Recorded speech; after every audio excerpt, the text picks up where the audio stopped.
Nuestro objetivo general sobre este módulo, Desarrollo Psicobiológico del Ser Humano, es: el alumno conocerá desde el punto de vista psicobiológico cómo se originó la vida del ser humano. Además, abordará las diferentes etapas de la vida desde una óptica psicológica y cognitivo, y las posibles crisis existenciales de cada una de ellas. Lo podemos comprender en dos aspectos. El primero, conocerá los modelos de desarrollo psicobiológico y aspectos relevantes del mismo. El segundo, comprenderá cómo influye cada etapa del desarrollo humano en la conducta psicológica y emocional del universo, del ser humano. Nuestra temática se divide en 4 unidades. En la primera encontramos el estudio del desarrollo humano. Punto número 1, sobre el desarrollo prenatal y lactancia. Concepción del nuevo ser, el desarrollo prenatal, nacimiento y periodo neonatal, el lactante y su desarrollo. En la unidad 2, la niñez temprana y mediana, el desarrollo físico, el desarrollo cognitivo y el desarrollo psicosocial. En la tercera unidad, adolescencia, el fin de la niñez, desarrollo cognitivo, el desarrollo psicosocial, la búsqueda de identidad o la sexualidad. En la última unidad, la 4, adultez temprana, intermedia y tardía. Se divide en 3 apartados. La primera es sobre la adultez temprana, el inicio de la madurez, desarrollo cognitivo, el desarrollo psicosocial en la adultez temprana, estilos de vida. En adultez intermedia, el desarrollo físico, sexualidad, la cognición adulta, funciones laborales y educativas, el desarrollo social y psicológico. En la última, adultez tardía, el desarrollo físico, salud física y mental, desarrollo cognitivo, el desarrollo psicosocial, estilo de vida en la vejez, relaciones personales, el deterioro, funcionamiento sensorial y psicomotor, influencia en la salud, deterioro de las funciones mentales en la adultez tardía. Y contamos con nuestra amplia bibliografía, con el autor de Papalia, de desarrollo humano, de Craig, de desarrollo psicológico, de Berringman, de psicología del desarrollo. Son ediciones muy populares, Solo una recomendación: si alguien quisiera interrumpir la presentación, lo puede hacer con toda confianza. Me gustaría tomar mi tiempo de hacer la presentación, pero en caso de que haya alguien que tenga que hacer un comentario o hacer una pregunta o tenga alguna duda, lo puede hacer, por favor. Y es un gusto compartir con ustedes. Espero que podamos llevarnos algo de aprendizaje, conocimiento, experiencia académica, particularmente la aplicación que se hace de este conocimiento en el campo de consejería y salud integral.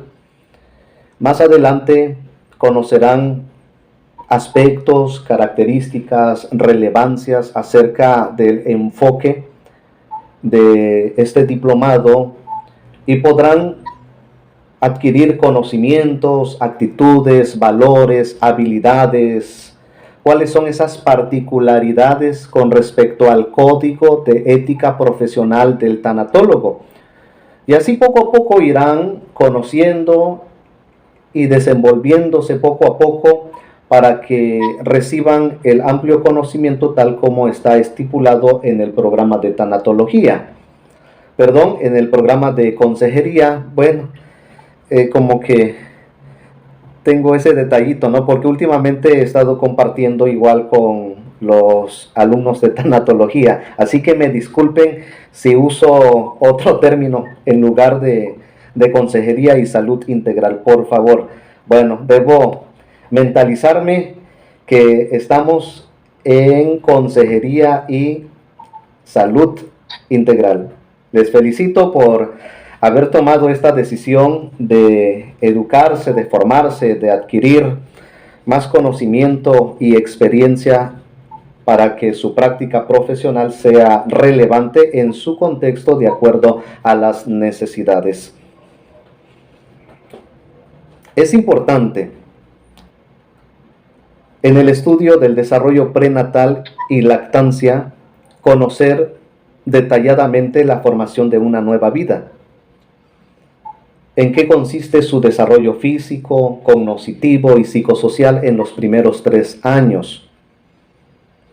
Hay varias disciplinas que se interesan de este estudio. Encontramos, por ejemplo, la ingeniería genética, como la psicología, la psiquiatría, la educación. O sea, hay varias disciplinas y ciencias que se encuentran en el desarrollo biológico del ser humano. Particularmente en prenatal, consideremos los siguientes aspectos que los fetos pueden aprender y recordar desde que están en el vientre y pueden reaccionar a la voz de su madre. Después de los 3 meses, por supuesto, porque poco a poco van desarrollando las células y esas células se transforman en órganos, en tejidos, en la formación de los sentidos, como mencionaremos. Beber y fumar en el embarazo puede causar daños permanentes al bebé. Es otro elemento que la madre que está gestando debe tener mucho cuidado porque puede interferir negativamente en la formación durante los 9 meses. Como también los cuidados prenatales deben comenzar antes de la concepción, es decir, de acuerdo a la educación y a la cultura de los padres, pues ofrecerán el mejor cuidado del producto o del feto que está en formación. Como también el cuidado prenatal es muy importante y debe incluir controles frecuentes. Algunos expertos fomentan la estimulación prenatal y prácticamente es una subdisciplina en cuanto a las técnicas y cuidados del feto durante los 9 meses. Son procesos y evaluaciones que estudian el estado de salud de la embarazada y del feto. ¿Cuál es su objetivo? Prevenir, diagnosticar y tratar los trastornos que pueden incidir en el desarrollo del embarazo. Como también la estimulación prenatal fomenta el aprendizaje y promueve el desarrollo sensorial e intelectual del bebé mientras se encuentra en el útero o en el vientre.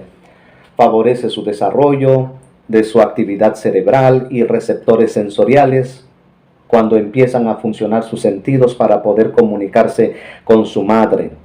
Por ejemplo, a los 5 meses comienza a desarrollar su oído y puede ser estimulado el embrión o el feto, en este caso, se le puede cantar, se le puede poner música, se le puede entrenar para que vaya identificando el lenguaje de la madre o del padre o de sus cercanos. Es impresionante por cómo el ser humano se forma en el vientre de su madre, porque poco a poco va fortaleciendo, va madurando esos órganos. En cuanto a lactancia, consideremos los siguientes elementos. Una madre alimenta a su hijo recién nacido a través de sus senos. Segregan leche inmediatamente después del parto. La leche contiene todos los nutrientes que un recién nacido requiere hasta los 6 meses de edad. Será su único alimento. Bien, debido a la cultura y al vicio de la madre, muchas veces es tentada a probar el alcohol, el tabaco o la cafeína, que va a interferir en la leche materna y puede cambiar su color y olor. Y sería repugnante la leche cuando llegue a los labios o al paladar del bebé. Es importante que en esta etapa de lactancia la madre se alimente, se cuide, haga ejercicios, no bruscamente, sino con el control de un profesional. Algunos de sus componentes se consideran las grasas, carbohidratos, proteínas, vitaminas y minerales, a excepción de la vitamina D. Es decir, cuando hay carencia de esta vitamina, cuando no se expone al sol, el bebé se pone amarillo. Y por eso que la madre debe alimentarse durante la gestación para que el bebé no pase por este mal cuidado. Considerar también los factores antiinfecciosos y bioactivos según la ONU. Periodos. Se considera hasta los 2 años o un poquito más, de 0 a 6 meses, de 6 meses en adelante. A partir de los 2 años hay que preparar el destete después. Hay que preparar el destete. Es a criterio de los padres. Algunos niños pueden succionar leche materna hasta los 3 años, hasta los 4, de pronto hasta los 5 años. Lo ideal, como mencionan los especialistas en este campo, después de los 2 años el bebé debe destetar. En cuanto a bebés prematuros, ¿qué se debe hacer? Consultar con el pediatra, porque él determinará si puede ser amamantado o no, y dependiendo también del desarrollo que haya alcanzado. Y utilizar el método canguro para producir leche. Esto es cuando deja de producir leche. Es decir, debe abrazar a su bebé porque tendrá contacto de piel a piel. Entonces sentirá el bebé arrullado, protegido, estimulado, seguro. Entonces podrá producir leche y el bebé también podrá buscar su leche materna. En ocasiones la mamá puede producir suficiente leche o exageradamente, pero el bebé en este caso no succiona lo suficiente. Se considera que hay problemas de esta índole, como ya se dijo. En cuanto a la salud de la madre, no hay que alterar la alimentación, hay que equilibrar la variedad y la cantidad. El ejercicio físico, por ejemplo, si la madre antes y durante el embarazo llevaba esa disciplina, entonces después del parto puede continuar con los ejercicios físicos, pero con mucha precaución. Por el caso contrario, si la madre no tiene el hábito de ejercitarse físicamente ni antes ni durante el embarazo, entonces sí tendría que tener cuidado después del embarazo. Hay que tener control, hay que tener cuidado y consultar con el médico. Evitar el uso de tabaco, alcohol y cafeína, como ya se mencionó, puede amargar la leche. ¿Sí?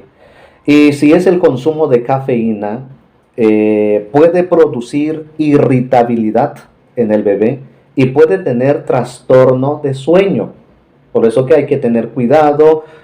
Bueno, depende también de otros factores internos y genéticos, porque los padres heredan el gen o el genoma humano puede heredar, anormalidades, trastornos y en fin, ¿no? Crisis de los 3 meses. Es posible que se muestre más inquieto en ciertos días en los primeros 3 meses. Hay repentinos agarres en el seno, lloros y problemas para dormir. Y se debe a que el bebé está creciendo, su apetito crece al necesitar más alimento. Cuando pasa esto, no hay que preocuparse, pero sí estar pendiente al cuidado del bebé y consultar con el médico o con el pediatra. Es algo tan normal que el bebé a los 3 meses pase por esta crisis, pero hay que estar al tanto, informarse y también si es madre primeriza, a lo mejor sí tendría que consultar con el profesional. En cuanto a mordidas, los dientes recién desarrollados pueden producir pequeños mordiscos en el seno. ¿Qué hacer? Para evitarlo se debe hacer entender al bebé que no se puede hacer, que no se puede hacerlo. Se le dice no, no, con semblante serio. La mamá tiene que enseñarle el lenguaje a su bebé y poco a poco irá asimilando, irá adaptando, irá recibiendo esa información emocional y cognitivo a través del uso del lenguaje. Palabras, en canciones, cuentos infantiles. Poco a poco el bebé irá recibiendo, irá captando el mensaje de la madre. Por eso que depende el nivel de preparación maternal. El bebé puede ser muy sensible, puede captar todo y ahí tiene mucho que ver con el tipo de carácter e inteligencia que se le está dando al bebé. Nuestra guía. Hay 7 preguntas como para conocer ampliamente en qué consiste este apartado. No quiero presentar los temas porque nos llevaría tiempo, entonces quise hacerlo de esta manera, presentarles el encuadre. ¿Cómo ocurre normalmente la concepción y a qué se deben los nacimientos múltiples? La fertilidad entre el 6º y 21º día del ciclo menstrual es un tema común en la mujer y la mujer debe conocer su cuerpo, debe contar con la información suficiente, porque una mujer podría concebir en cualquier día del mes, más si es irregular. La fertilización, conocida también como fecundación, se entiende que es la unión de 2 células, el esperma y el óvulo. Cuando estas 2 células se juntan, forman una célula llamada cigoto o huevo. Luego se dividen en más células hasta formar a un bebé. ¿Sí? ¿Qué es un cigoto? Son nervios, son células que contiene la información genética o genoma humano y que más tarde se va a transformar en genotipo y fenotipo, porque ahí trae toda la información interna y toda la información externa del bebé. Tienen que coincidir varios factores para concebir un bebé, no es tan fácil. Y no toda concepción termina en un nacimiento. Hay muchos factores. La ovulación ocurre cada 28 días hasta la menopausia. Algunos después de los 35, algunas después de los 35, otras después de los 40 o 45.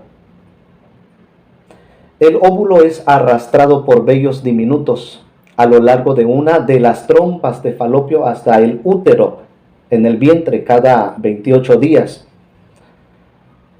Y la liberación de cientos de millones de semillas se entiende que nadan por el cuello uterino hasta las trompas de falopio y solo una fracción llega tan lejos Y de esa porción, solo una célula del hombre puede fecundar a un óvulo o a dos óvulos o a un óvulo que se divide en dos.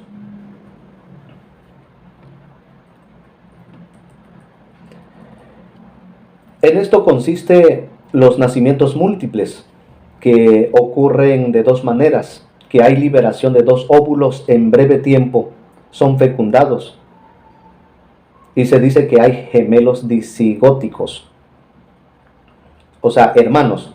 Y cuando un óvulo fertilizado se divide en dos, es conocido como monocigóticos o hermanos idénticos.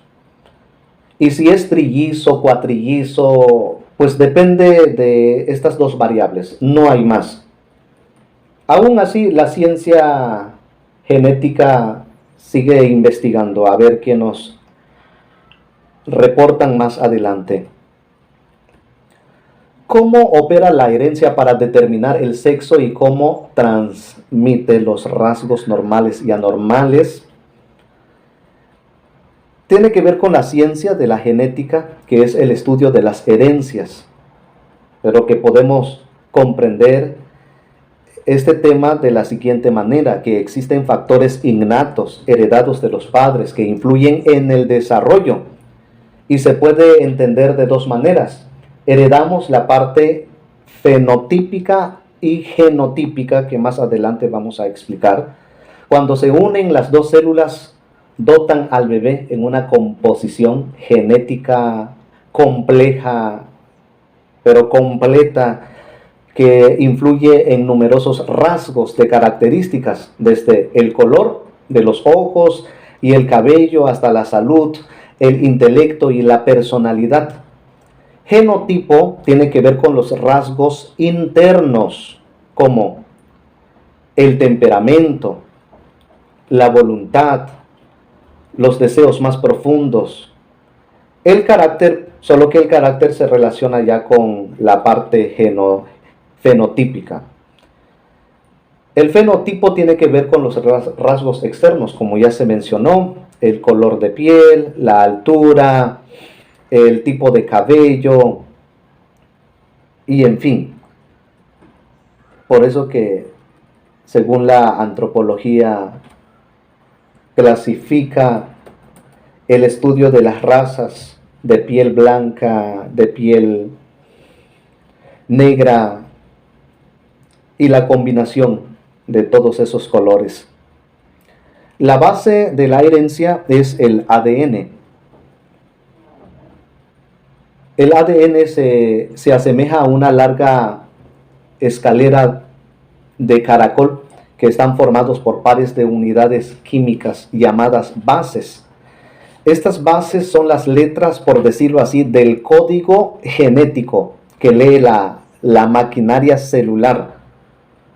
Cada persona contiene un código genético o un código de información sobre la probabilidad de decisiones, de acciones y actitudes que generamos en el diario vivir.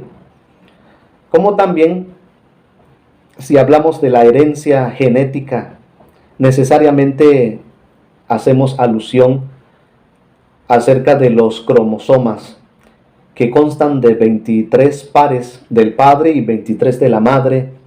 Están en pequeños segmentos de genes que representan las unidades funcionales de la herencia, conocido también como el genoma humano.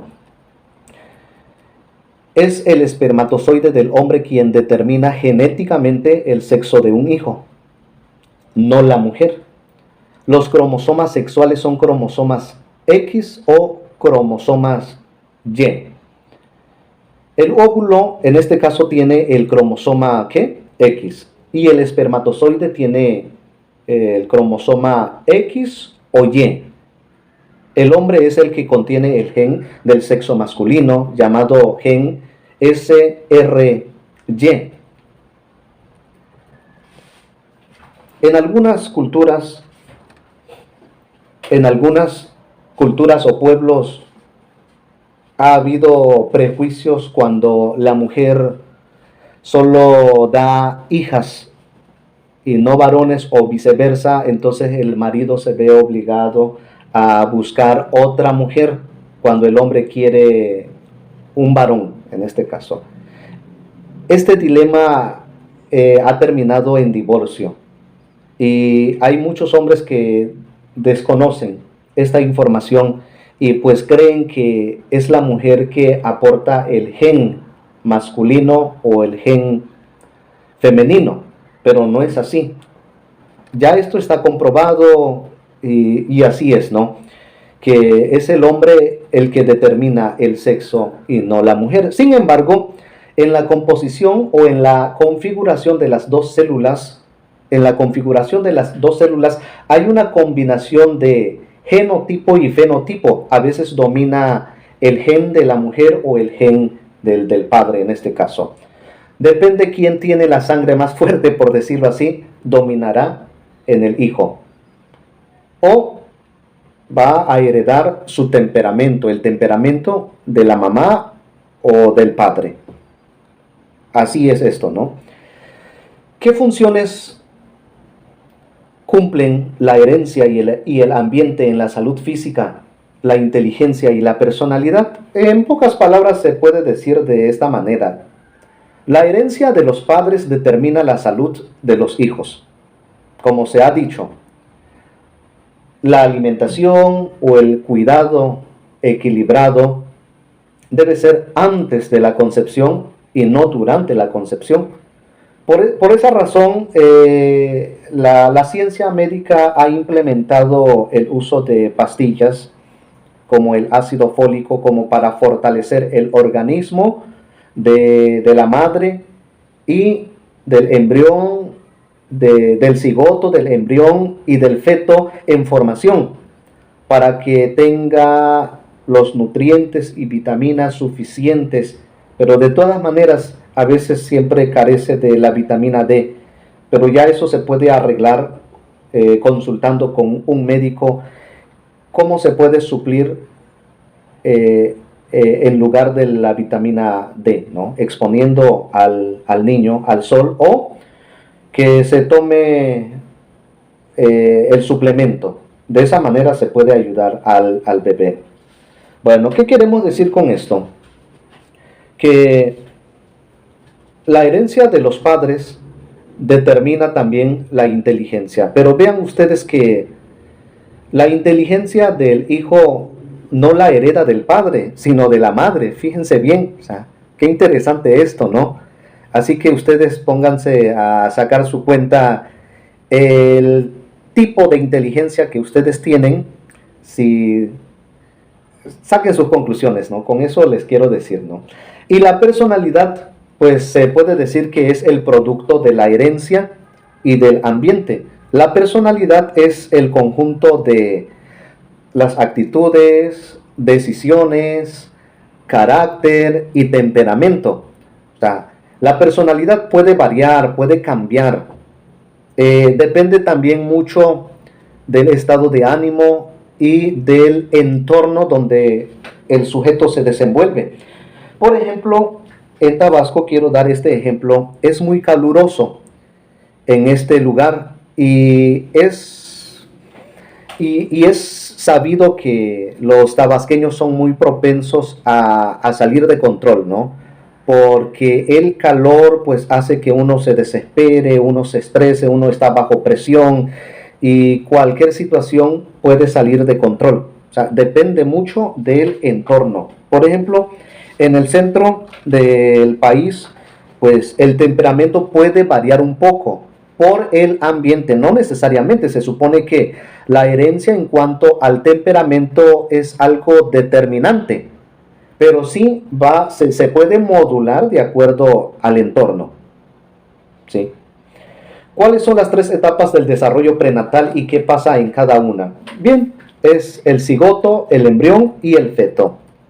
Los primeros 3 meses, los segundos 3 meses y los últimos 3 meses. Los ingenieros en la genética afirman que el cigoto ya contiene la información de vida. desde su concepción, cuando se unen las dos células. Ellos afirman que desde el momento de la unión ya es vida. ¿Por qué? Porque ya contienen el código genético o el genoma humano. Aunque de esta temática ha surgido algunas ideologías, los que prefieren decir que el cigoto no representa una vida. El embrión posiblemente, pero prefieren decir que en los últimos 3 meses el feto ya es vida.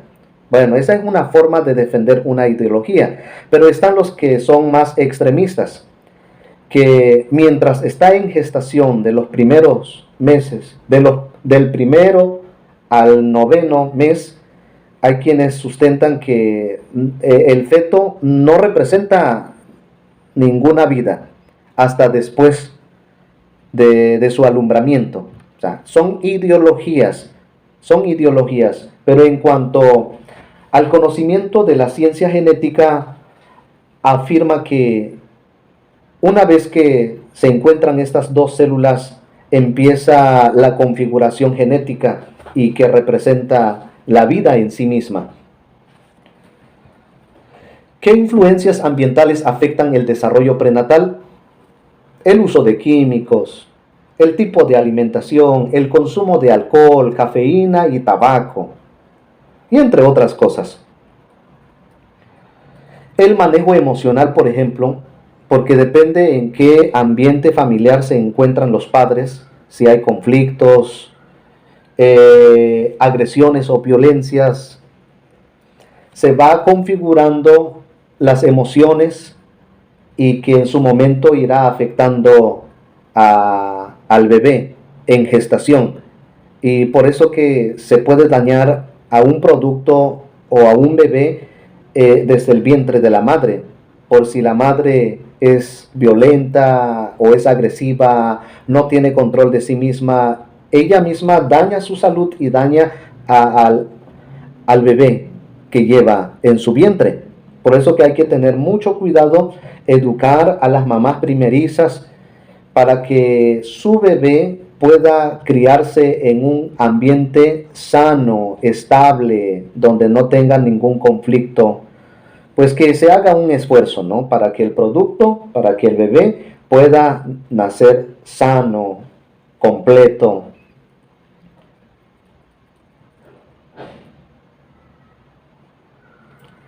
¿Con qué técnica se evalúa la salud del feto y por qué es importante el cuidado prenatal?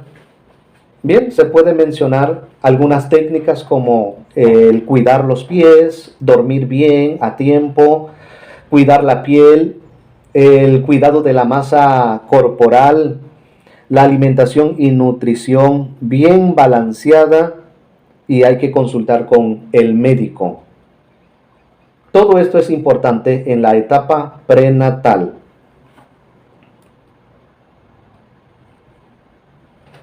Es lo que podemos considerar en este apartado, y se puede abarcar más, se puede especializar más, pero debido al tiempo y el perfil del diplomado, pues me he esforzado a presentarles una generalidad y su particularidad al mismo tiempo, aunque es difícil concretar a veces, pero haré mi mejor esfuerzo por dar una información lo más relevante posible.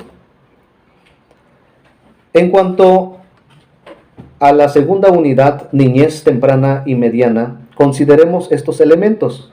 Encontramos aspectos del desarrollo físico, aspectos cognitivos y psicosocial. En la primera parte es importante considerar el crecimiento y el cambio corporal a partir de los 3 años a 5 a 6 años. El niño se vuelve más delgado, a veces deja de comer, porque ya tiene sus propias actividades, camina, salta, se ríe, juega, se entretiene, cuestiones, ¿no? Y hay patrones y problemas del sueño, y hay que considerar este punto para que el niño crezca saludable. los gritos y la violencia, el tipo de alimentación le puede irritar y puede afectar su crecimiento o su actividad cerebral. Como también se puede considerar el desarrollo del cerebro, las habilidades motoras. Poco a poco el niño va afinando sus habilidades físicas. En cuanto a sus aspectos cognitivos, encontramos el enfoque peyetano de Jean Piaget, un genetista, psicólogo genetista. Él usa esta clasificación, el niño preoperacional, es decir, está en una preparación previa de los 3 a 6 años. Todo lo que aprende en estos 3 años podrá afinarlos en la siguiente etapa, operacional. Aquí se pueden considerar aspectos inmaduros del pensamiento preoperacional. Es normal porque el niño no sabe todo, se confunde, recibe mucha información y más si, por ejemplo, sus tíos le hablan en inglés, sus padres le hablan en español, sus amiguitos o sus vecinos le hablan en otra lengua. Bueno, estoy poniendo un ejemplo que pudiera pasar, ¿verdad?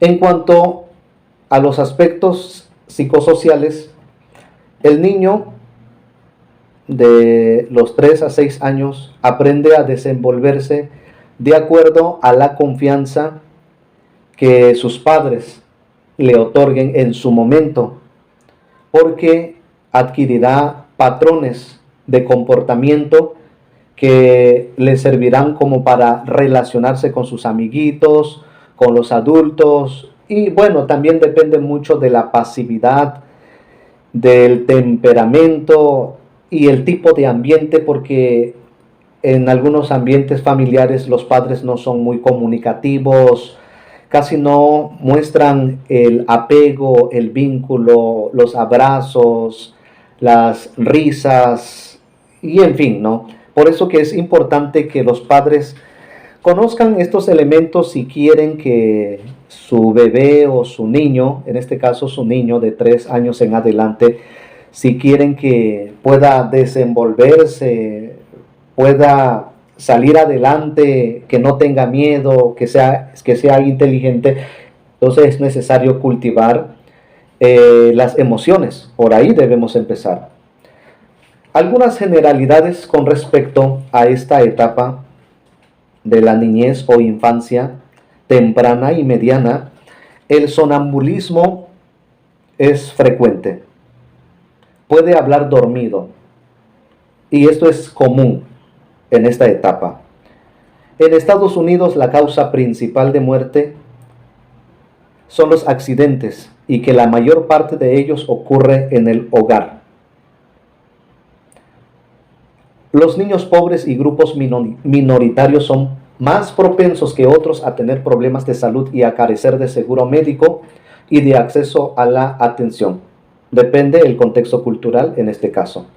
Hasta la edad de 3 años, la mayoría de los niños no entienden la relación entre los dibujos y los objetos que representan, porque están en la edad simbólica y necesitan pasar a otra etapa para que comiencen a configurar esas nociones simbólicas con un lenguaje interpretado. 5. La manera en que los padres hablan al niño acerca de un recuerdo compartido puede influir en la precisión con lo que recordará el niño. He conocido niños, se pudiera prestar esta expresión, niños inteligentes. ¿Por qué? Porque les enseñan a cantar, les enseñan a pronunciar letras, palabras, entonces van integrando a su vocabulario conceptos, palabras, cosas y en fin. El niño empieza a conocer a temprana edad porque está recibiendo estímulo correcto, aunque de pronto algunos especialistas van a decir que no podemos adelantar al niño mientras está en una etapa no considerable. Por ejemplo, En los años 60 y 70 en Estados Unidos se les daba tiempo a los niños preescolares, separarse de su ambiente familiar para luego acostumbrarse en el ambiente escolar. Pero vean ustedes, los niños de tercer año de preescolar parece ser que ya están en el primer grado de primaria. ¿Por qué? Porque ocupan menos tiempo en actividades físicas, están más rellenando, escribiendo, haciendo gráficas, porque ese es el tipo de programa que los niños preescolares están recibiendo. Y todo eso, los programas educativos y escolares influyen en la adquisición de la inteligencia y personalidad de los niños preescolares. Cuando los niños hablan consigo mismos, es posible que estén tratando de resolver un problema pensando en voz alta. Es normal, pero ojo, es un alarma. El niño está enfocado en una situación o en un tema. Como también suele pasar en el adulto que habla solo en voz alta es normal, porque uno mismo se escucha, pero había que tener mucho cuidado porque esa práctica cuando no suele ser regular o común, algo no está bien.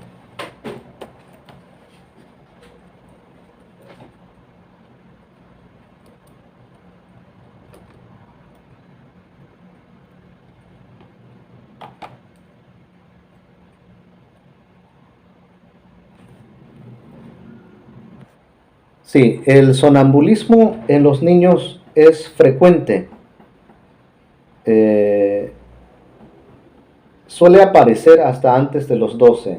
Ya lo estamos viendo de nuevo. Bien, sí, bien. El sonambulismo es regular, es normal en los niños, pero hay una etapa en que desaparece ese cuadro, pero vuelve a aparecer después de los 13 años.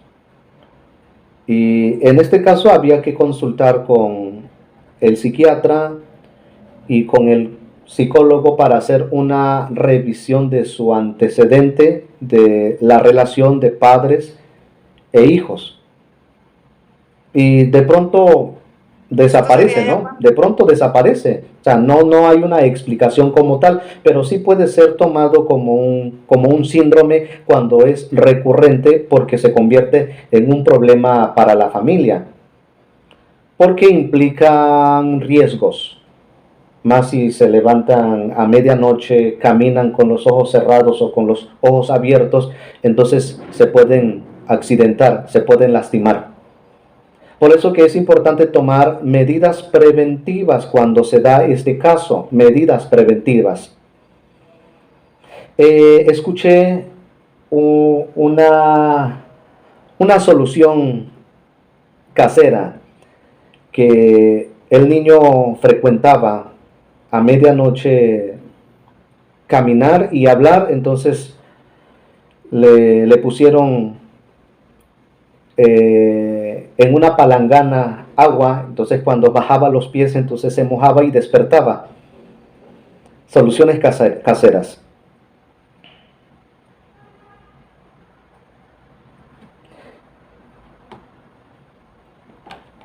Muchas gracias, profe.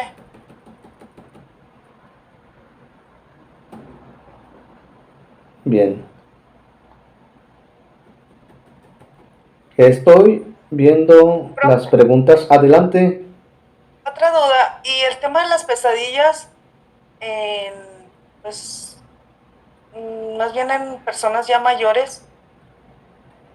Ok. ¿A qué se refiere pesadilla? Para no hablar antes de. Pesadilla. Uh-huh. Pues es cuando... ¿Se me subió el muerto? No, espero que no sea muerto. Uh-huh. Sí, yo lo digo porque a mí muy recurrentemente me dan pesadillas. Yo digo que son pesadillas, porque así me dijeron que era, que eso era. Y hubo un lapso en mi vida en que se me quitaron, de repente solas se fueron, pero hace poco tiempo para acá me han vuelto. Entonces hay noches que no puedo de plano casi ni dormir porque apenas estoy agarrando el sueño y viene la pesadilla otra vez. Y es algo muy fuerte, la pesadilla es muy fuerte. ¿Me podría mencionar 3 características para saber a qué se refiere particularmente? 3 características. Ujú.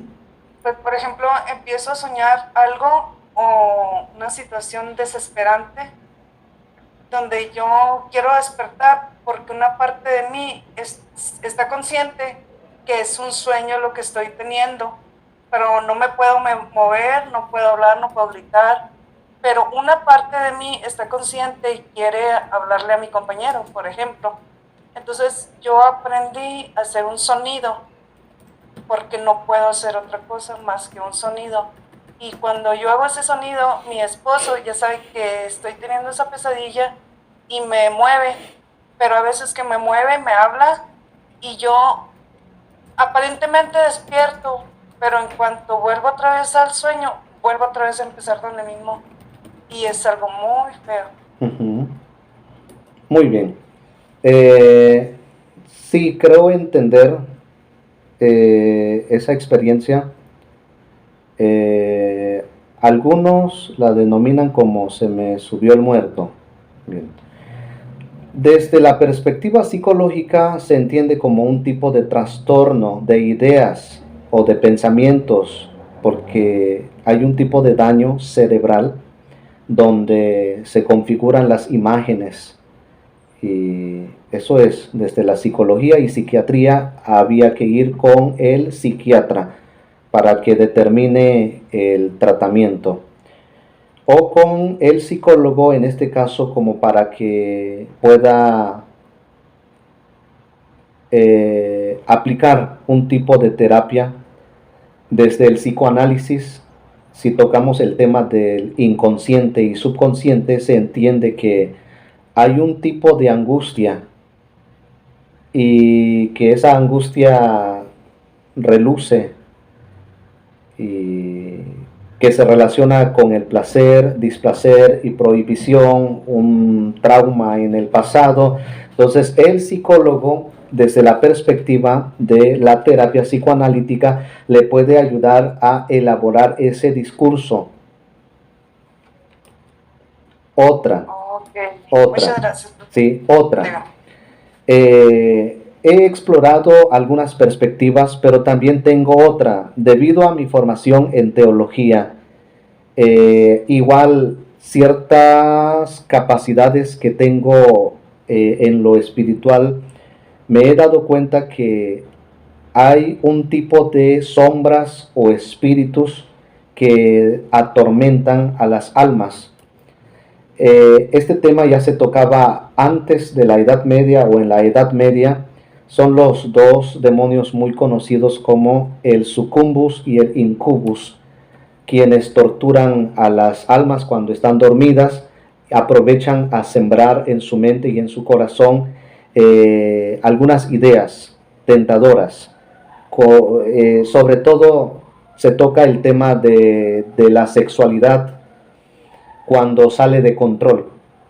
Entonces, si tiene alguna fe, si practica una fe, tiene que aprender a relacionarlo o platicarlo con un ministro maduro que conoce este tema, porque no todos los ministros, incluyendo sacerdotes, dominan este tema, pero sí yo lo trabajo y se puede relacionar con espíritus que atormentan, pero también se relaciona estos espíritus aprovechando si una parte del cerebro está dañada. O sea, todo se va relacionando, como por ejemplo la epilepsia no es un problema espiritual, es un daño cerebral, pero que esos espíritus pueden aprovechar como para distorsionar más las imágenes y el lenguaje. Es lo que puedo comentar.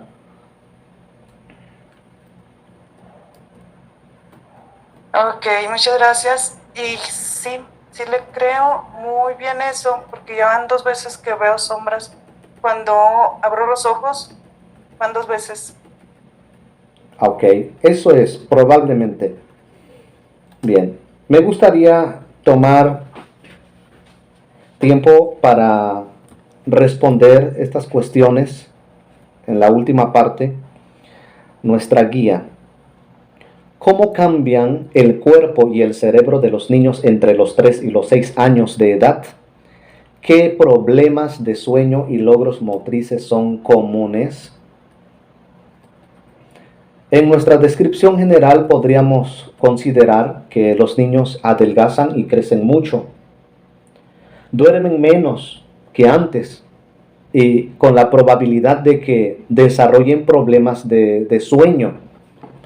Y el tipo de alimentación que están recibiendo puede producir en ellos irritabilidad en su organismo y en su actividad cerebral. Sus habilidades son muy comunes.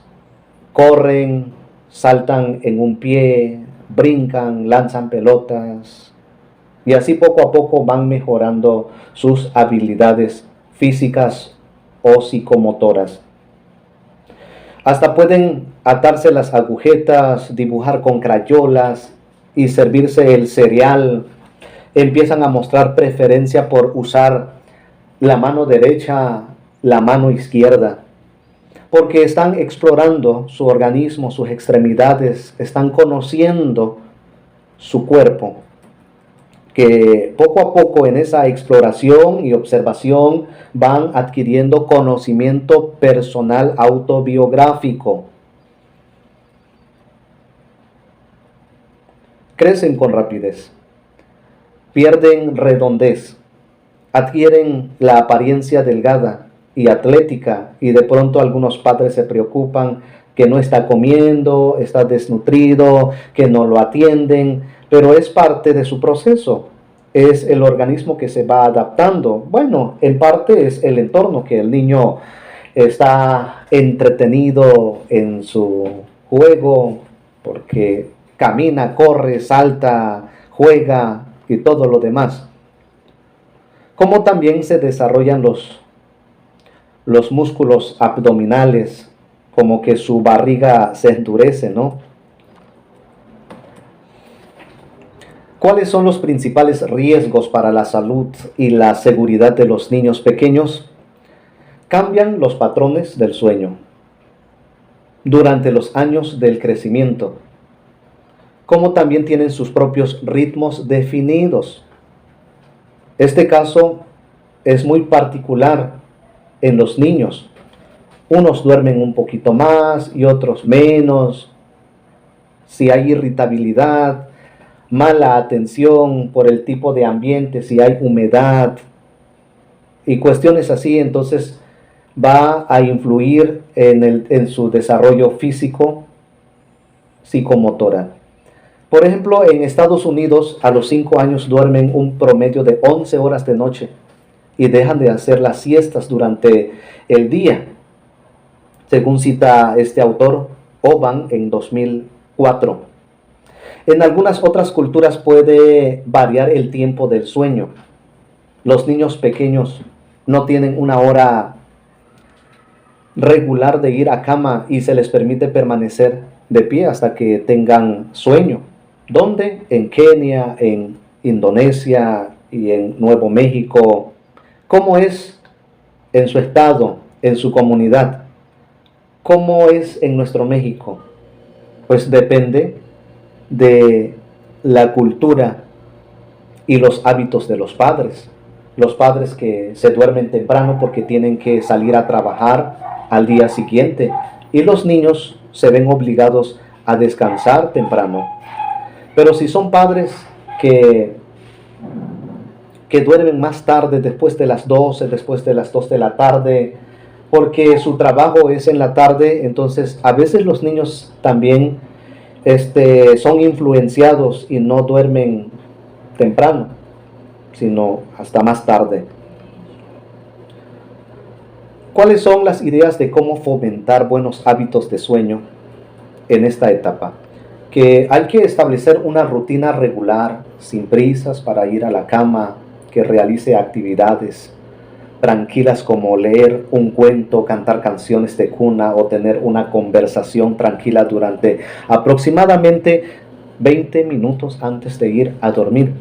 Si la mamá o el papá toca un instrumento, violín, guitarra, ukulele, el cello, el acordeón, puede componer canciones y alegrar a su bebé, porque esa influencia le servirá en su desarrollo y le afectará positivamente en su vida emocional y sentimental.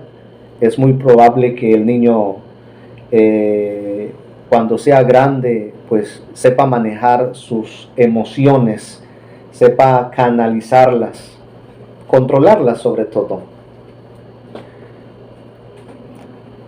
Y las ideas de cómo ayudar a los niños a conciliar nuevamente el sueño se puede considerar lo siguiente. Si el niño se levanta durante la noche, llévelo de regreso a la cama. Hable con calma, pero sé firme y constante. Hay que ser paciente, hay que demostrar el cariño, porque no todas las mamás tienen esa consideración por varias razones. Pero sí es importante que la mamá aprenda a comunicarse y a cultivar esa relación con su bebé. ¿Cuáles son los avances cognitivos y los aspectos inmaduros característicos del pensamiento de los niños en edad preescolar?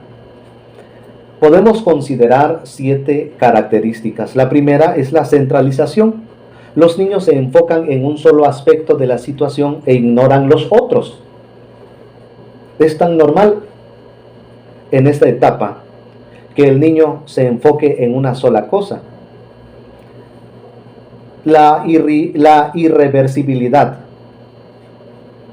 que no pueden entender que algunas operaciones o acciones pueden revertirse para restablecer la situación original. Pero así tiene que ser, poco a poco irá aprendiendo. La concentración en los estados más que en las transformaciones. O sea que no pueden entender la importancia de las transformaciones entre estados. Hay que tenerle paciencia y poco a poco irá aprendiendo.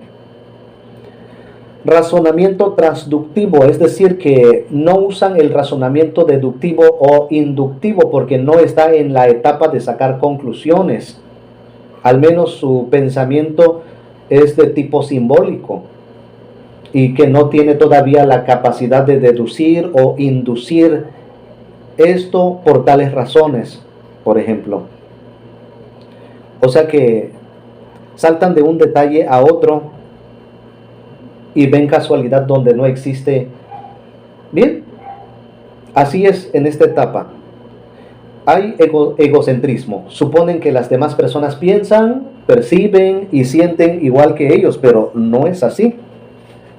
No alcanzan todavía a percibir que cada persona es diferente. El animismo, porque fácilmente atribuyen vida a objetos inanimados. 7. La última es la incapacidad para distinguir la apariencia de la realidad, es decir, que confunden lo que es real con la apariencia externa. ¿Qué habilidades de memoria se desarrollan en la niñez temprana? La memoria de los niños pequeños recuerdan solo los sucesos que les causaron una fuerte impresión. En este caso, la mayoría de esos recuerdos conscientes parecen ser temporales, efímeros, eventuales. Hay 3 tipos de memorias que cumplen funciones diferentes: la memoria genérica, la memoria episódica y la memoria autobiográfica. La memoria genérica empieza a los 2 años, porque empieza a producir un esbozo general de un suceso familiar que se está repitiendo. Por ejemplo, un viaje en autobús al jardín de niños, una fiesta en la casa de la abuela, una salida a una alberca del rancho. Ese suceso queda grabado en su memoria y el niño podrá recordar, pero después de unas semanas se le puede olvidar. La memoria episódica es la experiencia de haber experimentado un hecho particular en un momento y lugar muy específico. Son también recuerdos temporales, pero recuerdan con mayor claridad los sucesos que son nuevos para ellos, siempre que sean episodios. Aquello que el niño se relaciona. Solo que ocurran varias veces, entonces se transfieren a la memoria genérica, pero pueden durar semanas y meses porque se está repitiendo. Luego se desvanecen, dijo el autor Nelson, 2005. De esta manera se puede configurar la inteligencia, la personalidad, la parte psicosocial del niño cuando convive con sus padres o cuando los padres se relacionan con el niño, o porque se van de viaje o porque van a una fiesta familiar. El niño va generando este tipo de memoria. Y la memoria autobiográfica, que es el recuerdo de experiencia con significado personal, que conforman su historia de vida del niño. Solo si ese recuerdo se convierte en una experiencia significativa, entonces se puede decir que hay una historia de vida. ¿Cómo se mide la inteligencia de los niños en edad preescolar y cuáles son algunos factores que influyen en ella? Encontramos dos pruebas. La primera, las escalas de inteligencia de Stanford-Binet. Se utilizan a partir de los 2 años y su aplicación tarda entre 45 y 60 minutos. A veces pasa de 1 hora, pero ya depende de la capacidad del niño, su experiencia, su aprendizaje y el tipo de memoria que está manejando. ¿En qué consiste esta aplicación? Se pide al niño que defina palabras, ensarte cuentas, construya con cubos, identifique las partes faltantes de un dibujo, recorra laberintos y muerte, y comprensión de los números. ¿Sí? De hecho, hay también para adolescentes, jóvenes, y me acuerdo que en la carrera aplicamos para nosotros estas escalas de inteligencia de Stanford, y pues prácticamente sí te prueba tu capacidad, tu inteligencia, tu aprendizaje y tu experiencia en la vida, porque no solo te mide la parte intelectual, como por ejemplo 2 más 2, 4, no. O sea, se evalúa la capacidad que engloba más cosas, como ya se dijo: experiencia, vivencia, seguridad, confianza, logros. Y la escala de inteligencia de Wechsler para preescolar y primaria es la versión 3 en una prueba individual, en cuya aplicación se emplean de 30 a 60 minutos. No puede ser menos, o sea, siempre pasa de los 30. De pronto, después de 1 hora, ¿no? O sea, hay niños que se llevan más de 1 hora.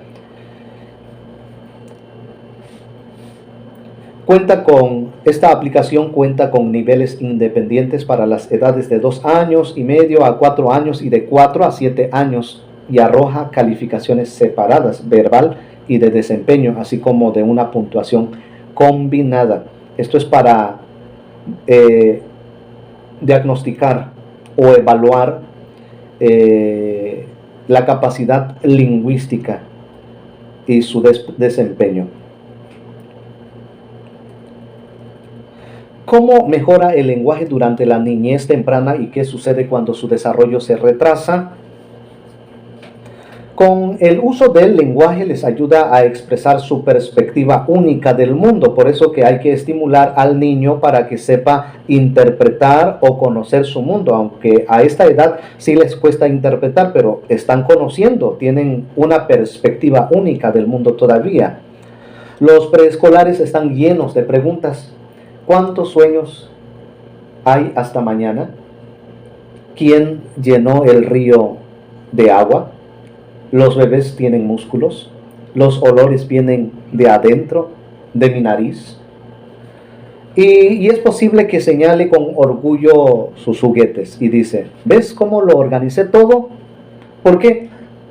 Porque está explorando y aprendiendo y está cultivando su autoestima, su estabilidad emocional y cognitiva. Y poco a poco el niño se vuelve audaz como para resolver sus conflictos. Entre 5 y 8% de los preescolares presentan retrasos o demoras del habla y el lenguaje por complicaciones durante el parto, pero a veces son complicaciones genéticas o complicaciones pospartos, ¿no? Pero regularmente hay un promedio de niños que tienen problema de lenguaje. Los niños con este tipo de problema pueden tener problemas con el mapeo rápido, quizá necesiten escuchar una palabra nueva más a menudo que otros niños antes de poder incorporarla a su vocabulario. Entonces, ¿cómo aprende? ¿Cómo aprende? ¿Por ensayo y error? ¿Repitiendo las cosas? Sí, repitiéndolas, cantándoles.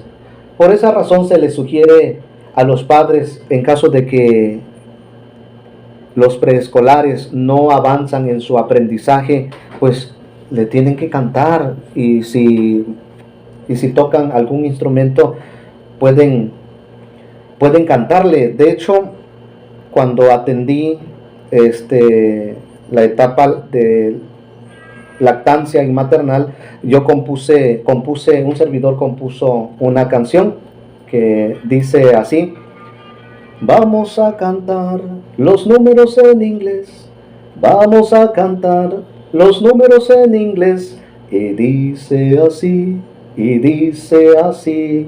1, 2, 3, 1, 2, 3, 4, 5, 6, 4, 5, 6, 7, 8, 9, 10, y vuelve a repetir.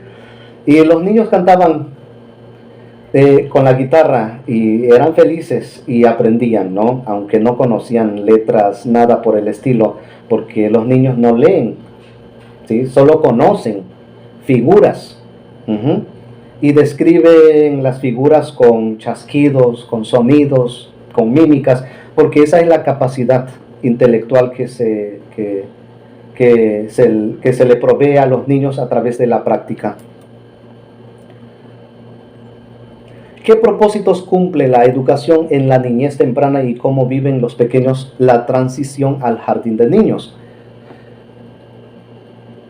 Es un paso que le ayuda a cultivar sus aspectos físico, cognitivo y social.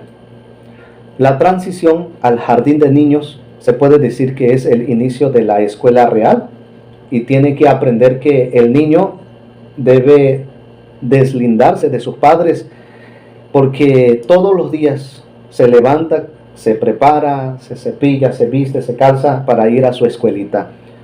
Sus metas: proporcionar preparación académica para la escolaridad. Este programa lo encontramos en China. En cambio, en los países occidentales, muchos preescolares han surgido por tradición, o han seguido una tradición filosófica centrada en el niño, que hace hincapié en el crecimiento social y emocional acorde a las necesidades del desarrollo de los niños. Y algunos persiguen el perfil, fíjense bien, el perfil cognoscitivo según la teoría de Jean Piaget y de Montessori. En cambio, en Estados Unidos ofrece la instrucción en habilidades académicas básicas, como si ya estuviesen en primer año o en segundo año de primaria. Considerad también esta información, que 2 de cada 3 niños de las áreas urbanas pobres ingresan a la escuela mal preparados para aprender, porque así es. es su condición social y cultural. En cambio, en 1960 surgieron programas para preparar mejor a los preescolares. Son más inclusivos.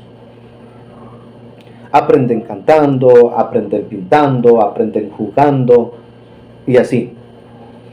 Y esa forma didáctica, en esa forma didáctica están incluidas las tiras de materia. Uh-huh.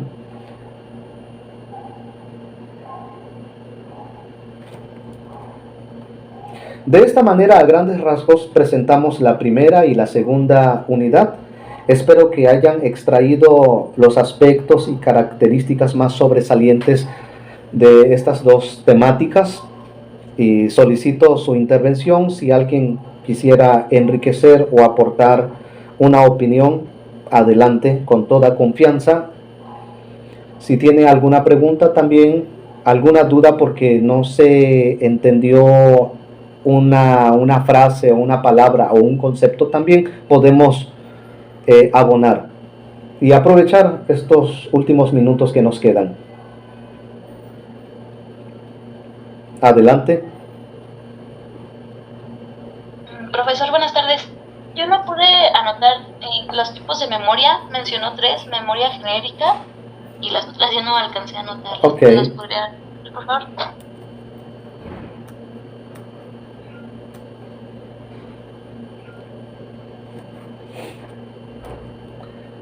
Es la memoria genérica, la memoria episódica y la memoria autobiográfica. La genérica porque son sucesos generales, pero a través de eventos muy particulares. Episódica porque son momentos muy especiales, pero que pasan los días y las semanas, se les olvida. Autobiográfica porque esa experiencia tiene un significado personal que se convierte en su historia de vida.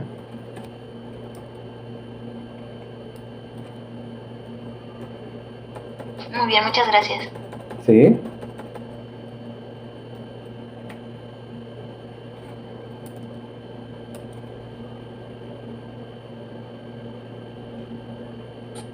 Tengo una pregunta. Adelante. ¿Qué tanto le puede dañar a un niño, bueno, a un bebé cuando la mamá está embarazada? ¿Qué tanto le puede dañar si el papá está drogándose y está dentro de la recámara? Otra, cuando ya el niño nace, Okay. es un bebé, y el papá sigue consumiendo dentro de la recámara. Ese olor, ¿de qué forma le puede perjudicar al niño? Bien. Sí, son varias etapas. Cuando la madre consume drogas, tabaco, alcohol o cafeína, sí le puede dañar al feto bastante, puede provocar trastornos de ideas, trastornos de sueños, y sí le puede dañar su cerebro porque son drogas. Tan solo mencionar si la cafeína en el bebé produce irritabilidad y luego tiene problemas de dormir, ok, bueno, con eso hago un contraste, ¿no? Bueno, después de nacer, si la madre sigue consumiendo drogas, tabaco, alcohol o cafeína, sí le puede dañar, porque les recuerdo que el único alimento del bebé a los 3 meses es la leche materna, y la leche materna debe estar limpia, sana, con sana alimentación y equilibrada, y no debe consumir ningún tipo de líquido que pueda dañar, ¿no? Ahí está. Ahora bien, se dice que es más dañino el humo del tabaco, de la nicotina del cigarro, o de la, bueno, sí, más que nada eso, ¿no? Porque puede provocar crisis de asma en el niño y le puede dañar a los pulmones y a los bronquios. Entonces sí hay que tener mucho cuidado con eso. ¿Sí? Sí, gracias. Ujú.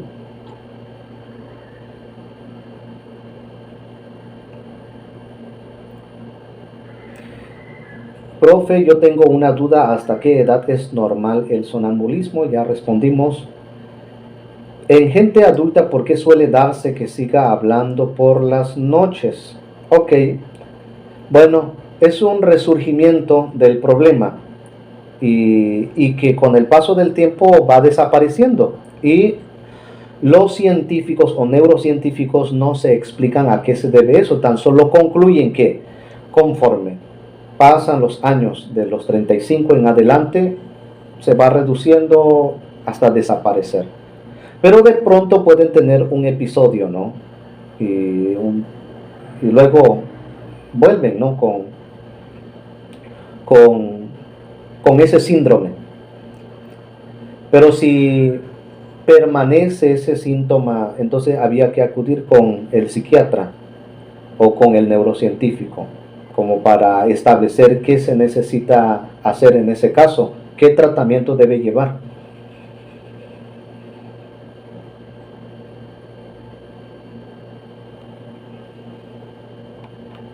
Bien, nadie ha hecho pregunta con relación a la consejería y salud integral, esta etapa prenatal y lactancia. Sí, porque este módulo es netamente psicológico, eso es, pero que sirve de ayuda para los consejeros. Es importante que los consejeros conozcan los cambios en el aspecto físico, psicológico, emocional, porque todo lo que va a pasar más adelante en su toma de decisiones, en la forma de afrontar los problemas, en la toma de decisiones, pues depende mucho el tipo de herencia y el entorno donde se desenvuelve el paciente. Tiene mucho que ver con la dinámica familiar y el grado académico muchas veces.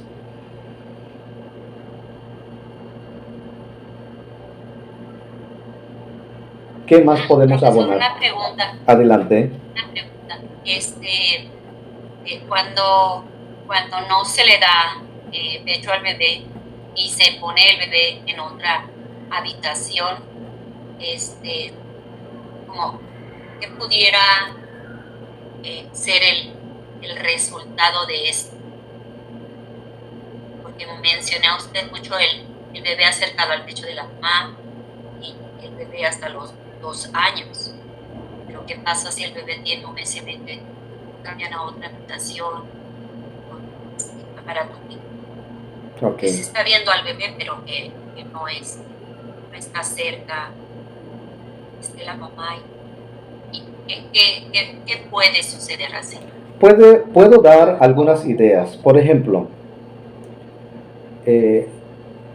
la primera respuesta que ofrezco depende de la cultura de la familia. O sea, no es bueno ni es malo. Como por ejemplo, en algunos lugares o países el niño duerme solo en su cuna, en otra habitación. Es la cultura. Y con respecto a eso, claro que el niño va a crecer en un ambiente que no se puede comparar con los niños de México, con los niños de Tabasco, con los niños del estado donde ustedes se encuentran. No se puede. Eso va a influir en sus relaciones, en el manejo de sus emociones, en el tipo de vínculo y apego. Bien, ¿qué más podemos decir? Los especialistas sugieren que el niño es necesario que se independicen hasta cierto grado, no completamente, y que no es tan saludable que se duerma con los papás. Claro, va dependiendo también de las circunstancias. Por ejemplo, si tuviéramos un bebé prematuro, o sea que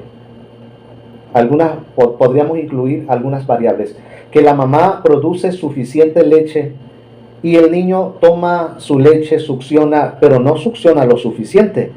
Entonces presentará un problema en él, entonces no convendría dejarlo solo en otra habitación. Entonces había que apapacharlo, darle cariño, como se dijo, hay que aplicar el método canguro, o sea que abrazarlo para que sienta el calor, la piel, para que se sienta cubierto, cobijado, para que pueda producir leche en este caso, o para que pueda succionar suficiente leche. Uh-huh. Gracias. Si no hay más, me gustaría que uno por uno que se presentara mencionando su nombre, su profesión y de qué estado es. Nombre, profesión y estado. Algo breve para conocernos. Adelante.